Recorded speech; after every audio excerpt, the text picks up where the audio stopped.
Everybody, welcome back to another episode of Shifty's 49ers Talk. In today's video, guys, I'm going to give you my Week 4 power rankings, and as usual, we're going to talk about my bottom 3 teams, my top 10 teams. I will give you some dishonorable mentions near the bottom and some honorable mentions of teams that almost cracked the top 10. There's a lot to talk about here, so let's not waste any time, and let's jump right in. Alrighty guys, so we are going to kick it off with my bottom 3 teams, and coming in at what would be 30th overall in my power rankings are going to be the New York Giants. Welcome to the bottom 3, New York. Now when we look at the Giants, they have the worst point differential in the NFL, minus 76 after 4 weeks. You break that down, that's losing by an average of 19 points a game. That is not good. You also look at the performance of Daniel Jones so far. He's running the ball pretty effectively, but the quarterback throwing the football, he has been downright atrocious. 2 touchdowns, 6 interceptions. Against Seattle, it was an onslaught. He was getting sacked maybe 10, 11 times. Just ridiculous. That's also a testament to their really bad offensive line. And they're missing left tackle Andrew Thomas to injury, not to mention also missing Saquon Barkley. And you could argue those 2 guys are the best 2 players certainly on their offense, maybe on their entire team. They've also had a tough schedule. The Cowboys, the 49ers, the Seahawks, the Cardinals are a lot more feisty than we thought, and the Giants just squeaked by them. But overall, bottom 3 team right now for the Giants. They have no turnovers, barely any sacks. It just doesn't look good. Looking now into our team that will be second from the bottom, and that's going to be the Carolina Panthers. They just can't win a football game. Last week against the Minnesota Vikings, this was their big chance. They're at home. They're up against an 0-3 Vikings team. This is when you got to kind of get a little bit desperate. They looked pretty good the week before with Andy Dalton at quarterback. Of course, considering where the Panthers are at, it makes sense to, start Bryce Young and get him experience, improve the team next offseason, but they don't have their first round pick. But overall, the Panthers just don't look like a good football team. It doesn't seem like what Bryce Young and Frank Reich are made for each other yet in terms of a scheme fit. It's very early days, so we're not writing anybody off yet, but the Panthers just don't look good, and they just don't look like they just don't look good, and I don't really know how else to put it. They're not the worst category in terms of offense. They don't have the worst defense in the NFL, but just overall as a team, they're just unproductive, boring to watch. They take no chances, and they're 0-4. At this point, I want to see Bryce Young air it out, do some of the things that he did to make him the number 1 overall pick. It doesn't look like they're playing to his strengths. Now coming in at number 32, the worst team in the NFL, and I don't think this has changed since last week, and that's the Chicago Bears. Man, the Bears, they were up 28-7, and there was about 20 minutes of game time left, 5 minutes left in the third quarter, and they ended up losing 31-28. And that's bad as it is. But then you look at who they were playing, and it's the Denver Broncos, who just gave up 70 points, who just lost by 50 the week before, and you lose that game. Heartbreaking fashion. Now, the positive is that for about three quarters, Justin Fields looked really good. He ended with over 300 passing yards, 4 touchdowns. That's amazing. Finally, he's showing some signs of life, and maybe the offense can put some good games together. But, at the end of the day, in the fourth quarter, he gets sacked, fumbles. That's returned for a touchdown, throws a pick when they're trying to mount a comeback. And the Bears look awful. The defense just looked like, it was just like a hot knife through butter in the fourth quarter to a not great Broncos offense. And it just doesn't look good in Chicago. There's a lot of stuff going on behind the scenes with Chase Claypool, their defensive coordinator fired. You just don't like what's coming out of Chicago right now. But there you have it, guys. Those are my bottom 3 teams. And just before we move into the top 10, let's give some dishonorable mentions for teams that very well next week could find themselves in the bottom 3. And there's actually a number of teams here. We're going to start off with the Denver Broncos themselves. They just barely squeaked by the Chicago Bears, who I have as the worst team. Then you look at the Las Vegas Raiders. They made a good comeback in the end against the Chargers, but the Raiders, they just don't look like a good team to me. They have Max Crosby, Devontae Adams, Josh Jacobs, great players, but outside of that, it's just a whole lot of nothing, really. Then another team, and I did not think I would be saying this team near the bottom 3, and that's the Cincinnati Bengals. Look, we're 4 games into the season. Joe Burrow's played 4 games, and he's been awful. I do think that there's still time for them to turn it around and the offense can maybe get something going, but there's just something wrong in Cincinnati. Burrow and the offense has looked awful, just awful, and another bad game against Tennessee on Sunday. Two other teams that really just had played awful. They just played terrible on Sunday. The Pittsburgh Steelers got trounced by the Houston Texans, and then the New England Patriots. Bill Belichick's worst loss as a head coach in the NFL to the Dallas Cowboys. The Cowboys are very good, but still losing like that, just inexcusable. And there you have it, guys. Coming up next are going to be my top 10 teams after week 4 in the NFL. Coming in at number 10 on my power rankings, we have the Tampa Bay Buccaneers. On the season, the Buccaneers are 3-1, top of the NFC South, but Baker Mayfield has been one of the surprises of the NFL season. He's playing really good so far. Quarterback rating over a 101. He's throwing the ball to Mike Evans, and Evans is on pace for another massive year, on pace for about 1,300 receiving yards. Chris Godwin is making plays happen. Something I like too is they're very committed to running the football too. Rashad White, not the most, stylish numbers, like a 3.3 yards per carry average, but they are committed to running the football, and defenses do have to respect that. You look at their defense then. Vita Vea, to me, is one of the more underrated guys. He, in my opinion, is a top 5 defensive lineman in the NFL. Doesn't really get talked about it nearly enough as I think he should. He's having a great year. They have the really talented linebackers, the really good players in the secondary, and they're just playing really good football as a team, and they had a big win on the road against division rivals, the New Orleans Saints. And similar to the Buccaneers, and coming in at number 9 in my power rankings, we have the Baltimore Ravens, who've just come off on the road a big win against a division rival. They faced the Cleveland Browns. Now look, the Browns were without their starting quarterback, no Deshaun Watson in that game. We all know that Nick Chubb is done for the year. But still, very impressive. They went in there and they just dominated. It's one of those things where the good teams, the games are supposed to win, the games are supposed to dominate. They do. The Ravens looked really good. Their defense has been lights out so far this season. Kyle Hamilton having a great year. Roquan Smith and Patrick Queen at linebacker, they've been just nightmares for opposing offenses. And then you look at Lamar Jackson. He's just playing really solid football. You have the rookie receiver Zay Flowers stepping up the offensive line. They were ravaged with injuries. Some of these guys coming back and they're looking better. Overall, this is just a really tough team to stop. The biggest thing that I think is going to stand in their way is going to be, can they just stay healthy? It seems like every week they're losing a guy to an injury here, a guy to an injury there. If they can stay healthy, they could really be one of those wild card teams. I think they win the division at this rate in the AFC North. But they could be one of those teams that maybe doesn't get talked about as much, but they make a huge impact in the playoffs. Now at number 8, we have the Seattle Seahawks. They are back into my top 10, and why shouldn't they be? They just absolutely dominated the New York Giants.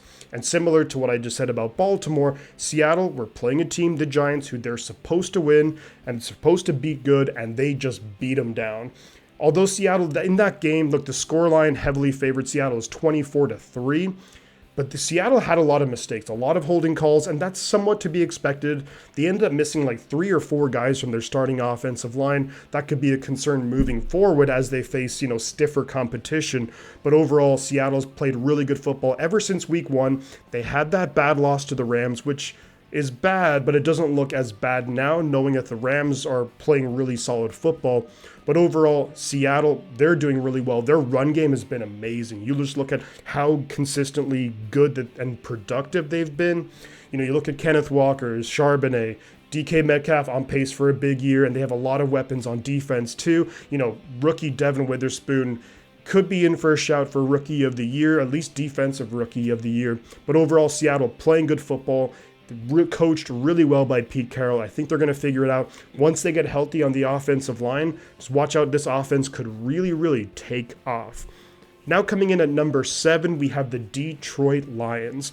The Lions just had a big division win, and something that's been, a consistent factor in these top 10 rankings.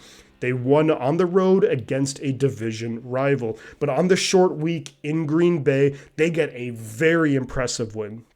Outside of very early in the game where Jared Goff threw an interception, they were just in control. The offense, really productive. And the big thing is when you look at the defense, the yards they're giving up is just, I think they're number 2 or number 3 in the NFL. They're the number 1 run defense. So then you can allow, if you can stop the run, then you allow your guys like Aiden Hutchinson, and he's having a really good year as well, to just get after the quarterback, force the opposing quarterbacks into mistakes, turn the ball over, force 3 and outs, all those good things, get the ball into the hands of your explosive offense. And that offense is about to get a little more explosive because Jamison Williams is coming back from suspension. So the Lions having a really great year at number 7 in my rankings. Now coming in at number 6, we have the Miami Dolphins.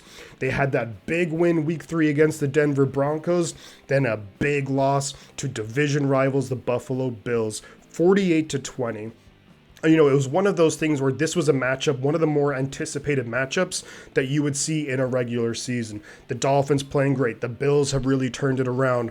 But they just, defensively, the Dolphins just couldn't stop Josh Allen. They couldn't stop Stephon Diggs. And that could be potentially a concern moving forward. We know their offense is amazing. You got Devon Achane. You got Raheem Mostert running the ball. You have Tyreek Hill. You have, Jalen Waddle. And you have Tua playing great football overall.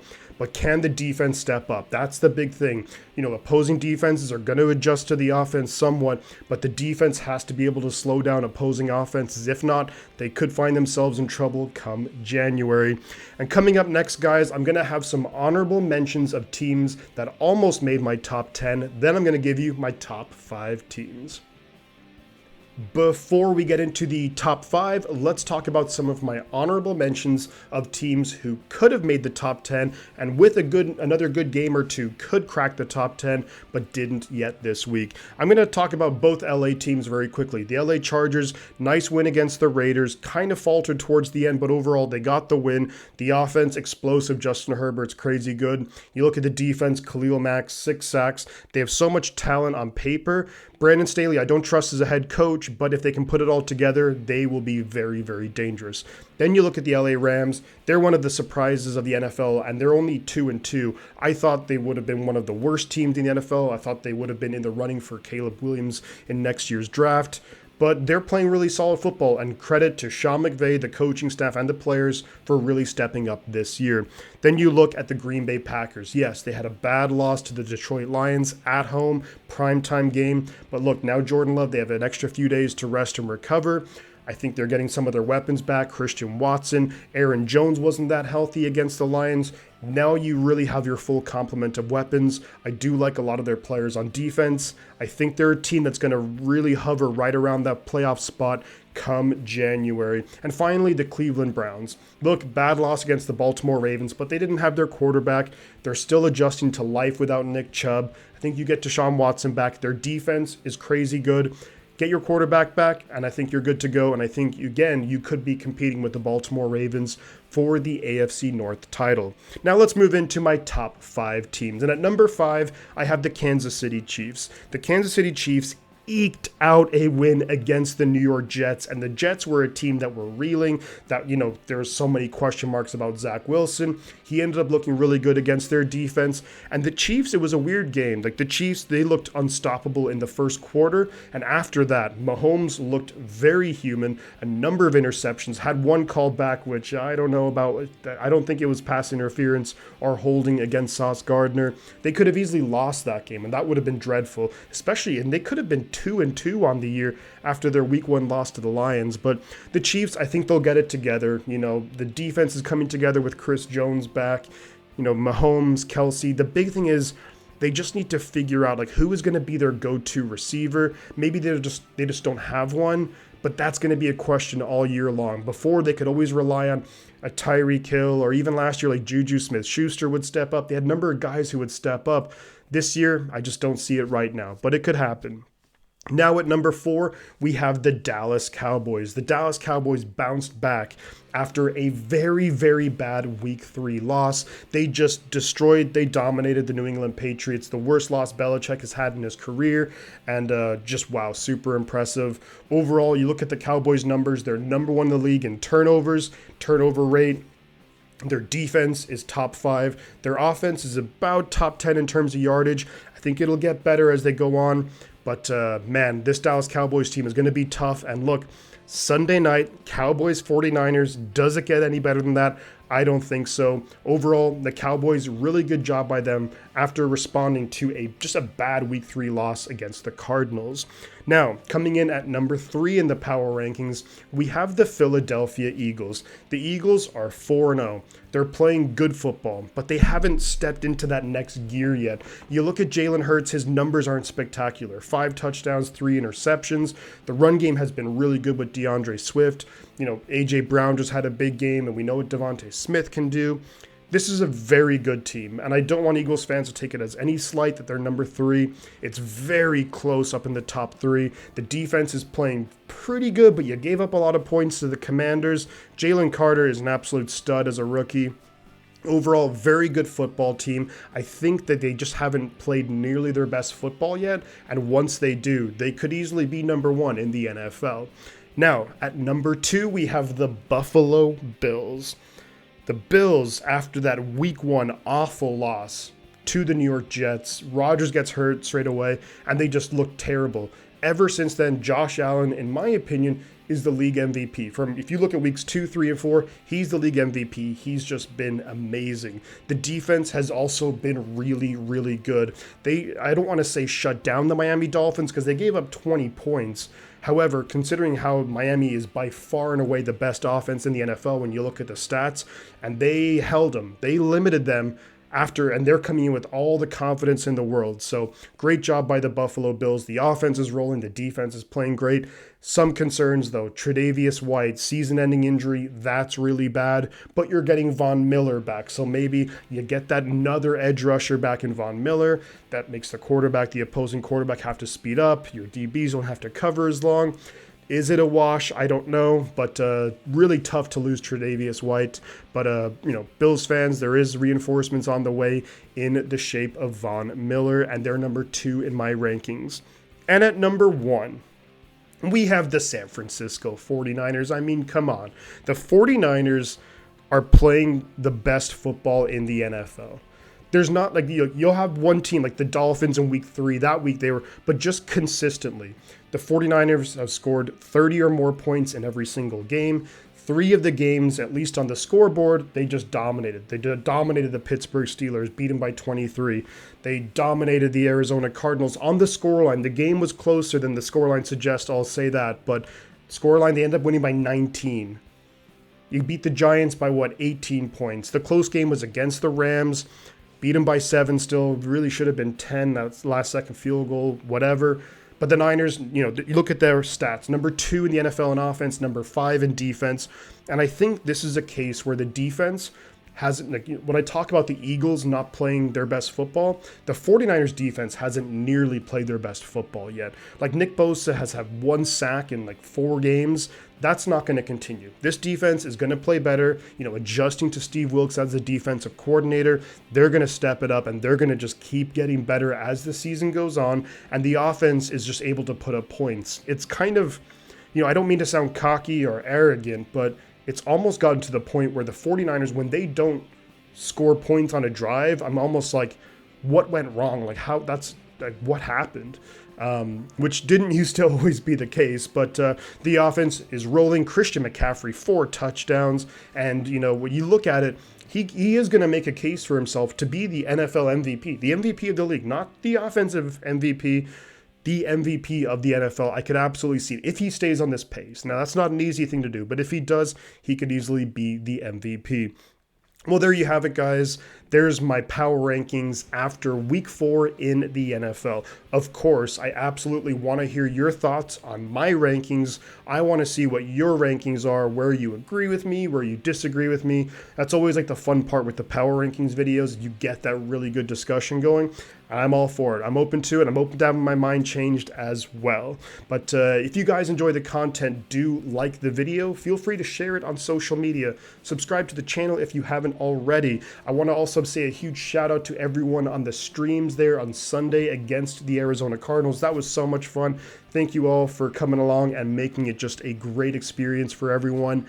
And I'm going to head out, guys. There's more videos to come this week, but before I go, I'm going to say 2 things. The butt counts, and I'll catch you guys on the flip side.